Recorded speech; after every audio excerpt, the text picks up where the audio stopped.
번갈아 교독하도록 하겠습니다. 제가 먼저 8절 읽겠습니다. 그러므로 각 처에서 남자들이 분노와 다툼이 없이 거룩한 손을 들어 기도하기를 원하노라. 또 이와 같이 여자들도 단정하게 옷을 입으며 소박함과 정절로서 자기를 단장하고 딴 머리와 금이나 진주나 값진 옷으로 하지 말고 오직 선행으로 하기를 원하노라. 이것이 하나님을 경외한다 하는 자들에게 마땅한 것이니라. 여자는 일체에 순종함으로 조용히 배우라. 여자가 가르치는 것과 남자를 주관하는 것을 허락하지 아니하노니 오직 조용하일지니라. 이는 아담이 먼저 시험을 받고 하와가 그 후며 아담이 속은 것이 아니고 여자가 속아 죄에 빠졌음이라. 그러나 여자들이 만일 정숙함으로써 믿음과 사랑과 거룩함에 거하며 그의 해산함으로 구원을 얻으리라. 아멘. 오늘 본문의 내용에는 이제 여러 가지 주요 이슈들이 함께 등장합니다. 오늘날에도 많이 민감하게 다룰 만한 주제들이고 이것을 어떻게 해석하느냐에 따라 또 교단적인 태도들이 또 다르고 입장도 다른 부분들이 되게 다양하게 함께 담겨져 있습니다.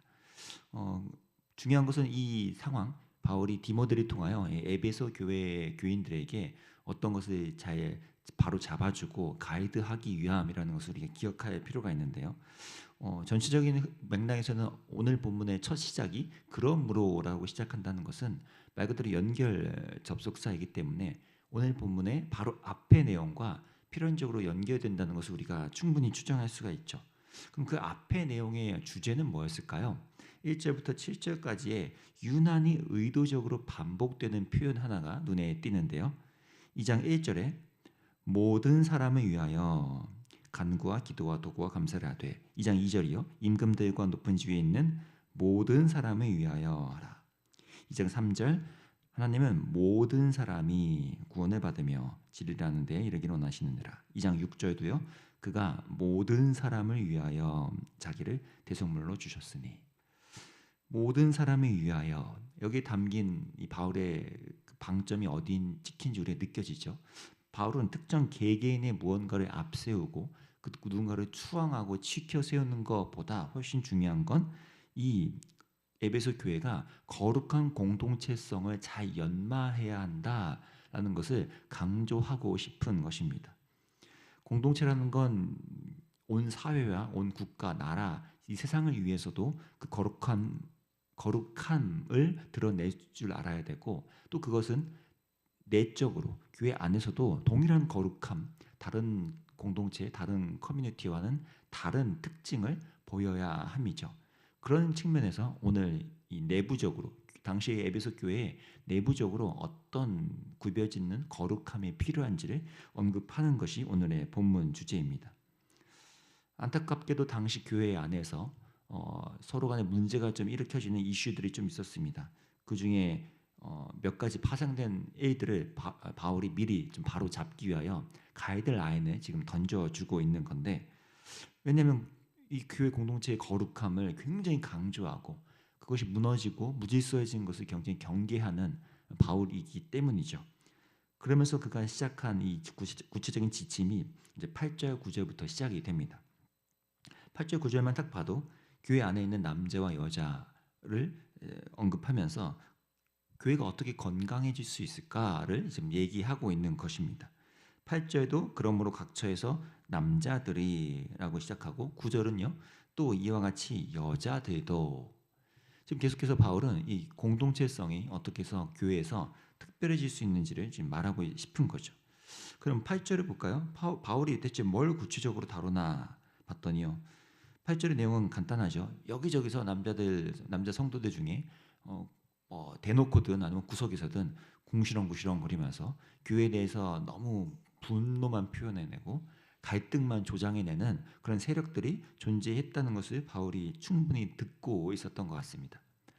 그러면서 9절 10절은 또 여자 성도들에게 어떤 것들을 언급하냐 보니까 당시에 이제 워낙 화려하게 차려입고 자신의 부요함, 자신의 경제적인 사회적 지위를 드러내고자 하는 그런 여자들이 꽤 많았던 걸로 지금 보여집니다. 이 에베소 교회가 워낙 이제 경제적으로나 문화적으로나 여러 상업적으로도 부유했던 도시이기 때문에 교회 안에도 그런 자신들을 과시하고자 하는 모습들이 남자 여자 사이에서 일어났던 것 같아요. 남자들은 자신의 목소리를 드러내므로 자신을 과시하고 싶어 했고, 여자들은 자신들이 갖고 있는 무언가를 치장함으로써 그것으로 과시를 하려고 하고, 교회라는 공동체의 특징적인 거룩함을 깨뜨리는 행동들을 해왔던 거죠. 그런 행동들은 그냥 밖에서 하면 되잖아요. 교회 아닌 수많은 공동체에서 다 그렇게 세상 질서가 흘러가는데 교회는 그렇지 말아야 한다라는 거죠. 인상적인 건 9절 10절에서 바울이 여자들에 대해서 말할 때 여자들의 치장 자체를 혐오하거나 반대하는 게 아니라는 거예요. 오히려 바울은 치장을 하라고 합니다. 근데 뭘로 어떻게 하라고 하나요? 2장 9절 10절을 제가 새 번역으로 읽어보겠습니다. 이와 같이 여자들도 소박하고 정숙하게 단정한 옷차림으로 자기를 치장하기 바랍니다. 머리를 어지럽게 꾸미거나 금붙이나 진주나 값비싼 옷으로 치장하지 말고 하나님을 경외하는 여자에게 어울리게 착한 행실로 치장하기를 바랍니다. 바울은 치장하라고 합니다. 다만 하나님을 경외하는 자들, 거룩한 공동체라면 자신이 무엇로 치장해야 하는지를 다시 생각하라는 거죠. 하나님 앞에서 자신이 보일 수 있는 선한 행실로 교회의 거룩한 특징을 나타내는 것, 그 거룩한 치장이 교회를 거룩하게 만드는 좋은 방법이다라고 지금 제안을 해주고 있는 것이죠. 그래서 모든 치장에 대해서 거부하고 거절하고 혐오한다는 것이 아니고요. 아까 말씀드린 자신의 것을 과시하려는 성도들의 모습에 대해서 그것을 바로 비틀어서 그래 치장 좋지. 근데 더 거룩한 공동체로 만들 수 있는 치장이 있다라고 얘기를 던지는 것이죠. 이런 흐름 속에서 보면 다시 이 당시의 교회 안에서 이제 여러 문제들 중에 또 하나가 오늘 12절에서 등장하는 특징입니다. 12절에서 갑자기 이제 11절, 12절에서 연속적으로 바울이 여자들에 대해서 언급하는데 확실한 것은 당시 교회에서 어떤 여자들, 그러니까 모든 여자는 아니고 어떤 여자들이 남자 성도들에게 뭔가 이제 가르치고 전하는 과정에서 안 좋은 것들이 함께 뒤섞였던 것들이 분명히 보입니다. 이 에베소 교회가 항구 도시이기 때문에 항구면 어떻습니까? 수많은 사람들이 오가는 곳이잖아요. 그 당시에 뭐 에베소라는 이 유명한 곳에 뭐 철학적으로나 뭐 여러 학문적으로나 다양한 것들이 섞여 있고 이교도적 모든 것들이 다 뒤섞이던 이 유명한 항구 도시이기 때문에 당시 그 과정에서 바로 신학적으로 바로 되어 있지 않는 가르침이라든지 증명되고 걸러지지 않은 이야기들이 막 뒤섞여서 공동체 안에서 퍼져갔던 걸로 보입니다. 그런 것들이 변질될 때 교회에 큰 어려움을 일으킨다는 것을 바울은 이미 많은 교회들 통해서 겪었기 때문에 지금 이렇게 아주 단호하게 표현을 해내고 있는 거죠. 그래서 많은 신학자분들 중에는 이 11절 12절에서도 의도적으로 어떤 여자는이라고 이렇게 단수형으로 표현하고 있다고 해석하기도 합니다. 그 모든 여자들이 아니라 알아들어라라는 식으로 그런 여자는 헛된 것들을 변질시켜 말하는 그런 여자는이라고 말하고 있다고 해석을 하는데요. 그 와중에도 바울은 참 지혜롭게 어떤 여자들, 소수의 여자들이 일으키는 문제에 대하여 바로 잡음과 동시에 맨 마지막 15절입니다. 15절에서는 이 전체적인 원리를 또 교회에 던져주는 지혜를 발휘합니다. 11절, 12절, 13절 이쪽에서는 특정 문제를 일으킨 자들에 대해서 지적하듯이 바로 잡았다면 이제 15절에서는 그 흐름을 살려서 모든 교회의 여자들은 이러한 건강한 태도가 필요하겠다라고 전하는 것이죠. 재미있는 건 당시 이제 사람들에게 기본적인 큰 틀을 제시하기 위하여 하와라는 인물을 이제 언급하고 있다는 거예요. 하와가 어떻습니까? 결정적인 범죄를 저질렀던 하와이지만 그가 거기서 소위 우리가 흔히 말하는 인생 종친 거 아니었잖아요. 선악과 내가 먹었네. 인생 끝났다. 나는 바로 지옥행이다. 하와가 그러지 않았잖아요. 하나님은 오히려 그런 하와에게 소위 은혜의 여지를 주셔서 그 은혜 가운데서 해산함의 고통, 여러 그가 감당하는 고통들을 감내하는 과정을 통해 여전히 구원의 길을 맞이할 수 있도록 길을 열어주셨던 것처럼 하와도 그러했던 것처럼 우리 모든 여자들도 그 발자취를 따라 믿음과 사랑과 절제의 삶을 살아간다면 여자에게 주어진 해산의 고통이 오히려 구원의 길을 이루어가는데 좋은 발판이 될 수 있다라고 격려하고 있는 것입니다. 교회 공동체가 아름답게 유지되기 위함을 지금 강조하는 바울이니까 이 맨 마지막 2장 15절에서도 바울은 여자들이 겪어야 하는 이 해산의 고통, 출산의 부담 이런 것에 대해서도 그것이 믿음과 사랑과 절제함 속에서 하나님께 드려지는 헌신이라면 당신의 그 고통과 수고를 통해서도 구원의 길이 열릴 수 있습니다라고 여자분들, 여자 성도들의 그 가치를 고양시켜주는 격려라는 것입니다.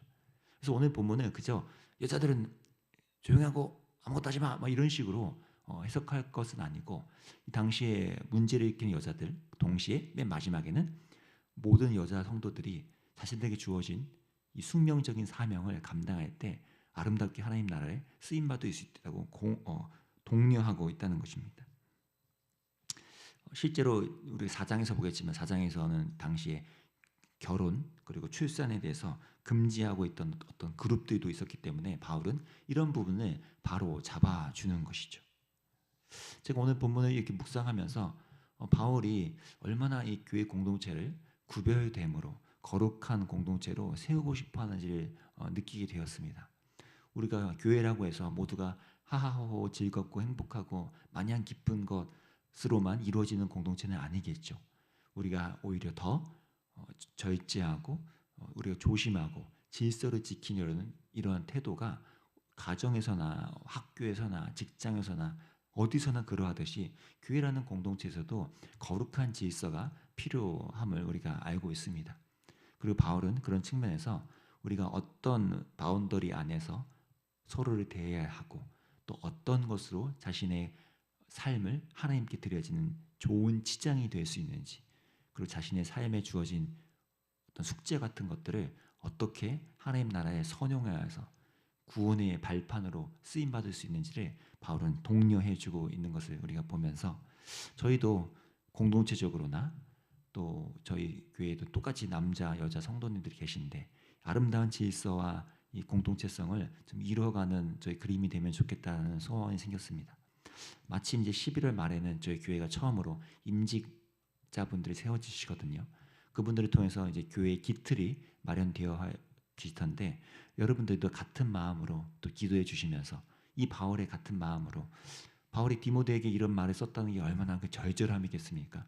디모데라는 새로운 리더에게 전했던 이 정신을 우리도 이어받아서 휴지예본 교회가 세워지는 이 또 다른 챕터 속에서 이 임직자분들 그 교회 공동체가 정말 아름다운 공동체로 서로를 세워주고 질서 안에서 세워져가는 저희가 될 수 있기를 함께 기도해 주시기를 바랍니다.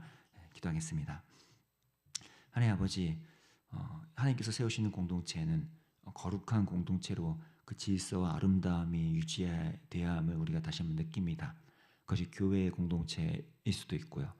가정일 수도 있을 텐데 하나님 우리에게 속한 이 거룩한 공동체가 세상에 있는 수많은 것과도 달리 하나님 원하시는 질서를 중요시 여기고 또 무언가를 깨트리는 분열을 조장하는 것들을 경계할 줄 알고 아름다운 것들 특히 하나님 보시기에 아름다운 것들로 우리가 삶의 직장에 갈 수 있는 저희가 되기를 원합니다.